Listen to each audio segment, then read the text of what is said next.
Bonjour, nous sommes à la chapelle des Diaconesses de Reuilly à Versailles. Mon nom est Pierre Blanza.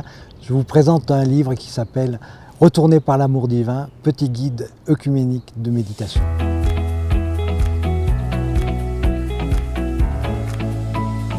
Pierre Blanza, vous avez traduit un petit guide œcuménique pour la méditation et la prière. Pouvez-vous nous en dire un peu plus sur son auteur et sur l'endroit où nous nous trouvons? Alors John Stroyan est un évêque anglican.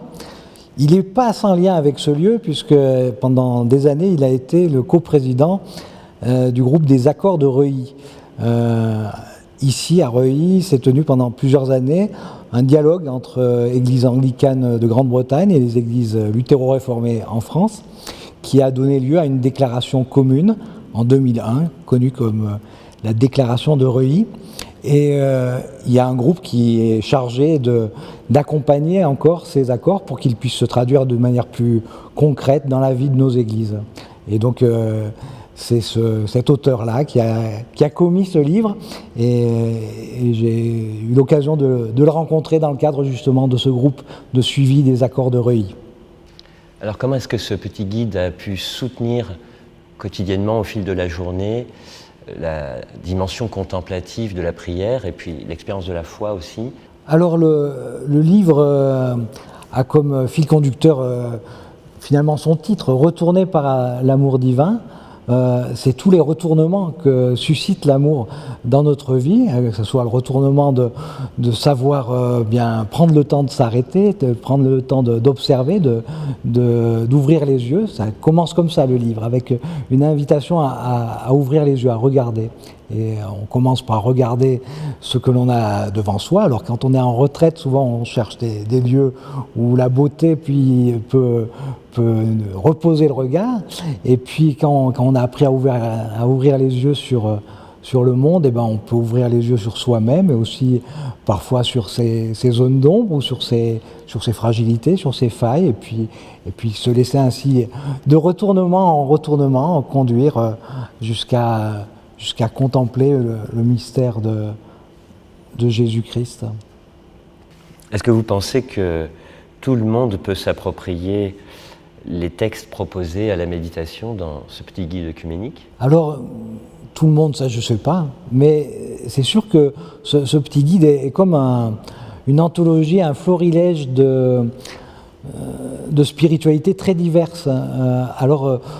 On passe à la fois des pères de l'Église aux mystiques du XIVe siècle de la tradition anglaise ou bien aux contemporains de la Réforme.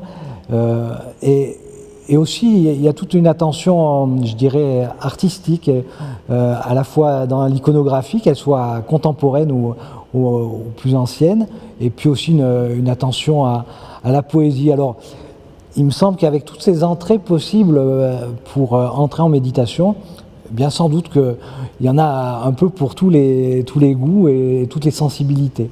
En tout cas, c'est un des aspects qui m'a attiré sur ce texte, cette grande diversité, cette grande ouverture qu'a John Stroyan, attentif à la fois à une fresque de Banksy sur un mur de grande ville et puis à une icône de Roublev, par exemple. John Stroyan, l'évêque anglican dont vous avez traduit le livre, un petit guide œcuménique pour la méditation et la prière, se dit dans la préface, dans l'introduction, avoir été très marqué par son expérience avec les orthodoxes au mont Athos. Et vous, comme son traducteur, quelle est l'expérience qui vous a marqué dans votre ministère? Alors, j'ai eu le privilège de découvrir différents visages du christianisme et je pense que ça a été une grande expérience pour moi. Je suis né dans un milieu luthéro-réformé, et même réformé, un peu pur sucre, et puis même j'ai grandi dans un village de Haute-Loire qui s'appelle le Mazet-Saint-Voix, qui a été longtemps connu comme le village, paraît-il, le plus protestant de France. C'est comme ça que le Quid le recensait, parce qu'il y avait, je crois, 7 communautés protestantes et aucune église catholique. Et pourtant, j'ai eu le privilège, oui, de cheminer avec la communauté du chemin neuf, avec des chrétiens venant d'autres églises aussi protestantes évangéliques, et puis plus récemment aussi avec des églises orientales, coptes, orthodoxes. Et toutes ces rencontres ont été très, très saisissantes pour moi.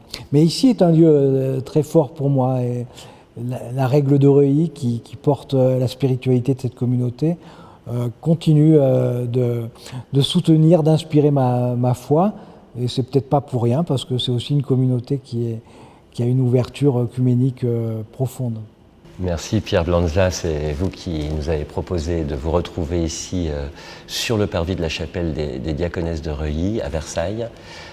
Un dernier petit conseil pour les lecteurs de ce guide œcuménique pour la méditation et la prière? Eh bien, je reprendrai volontiers les conseils que donne Daniel Bourguet, qui a accepté de signer la postface, c'est de prendre votre temps pour le lire.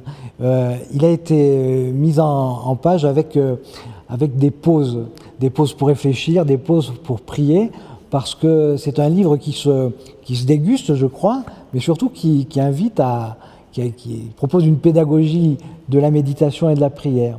Donc, Daniel, dans sa postface, dit si vous l'avez lu, peut-être vous l'avez lu un peu rapidement. Alors reprenez-le tranquillement, arrêtez tout, prenez une journée, une semaine, et prenez le temps de vous arrêter page après page. Et la mise en page le permet, elle offre à la fois à travers l'iconographie, puis les pauses telles qu'elles ont été proposées par l'éditeur, ça aide vraiment à cela.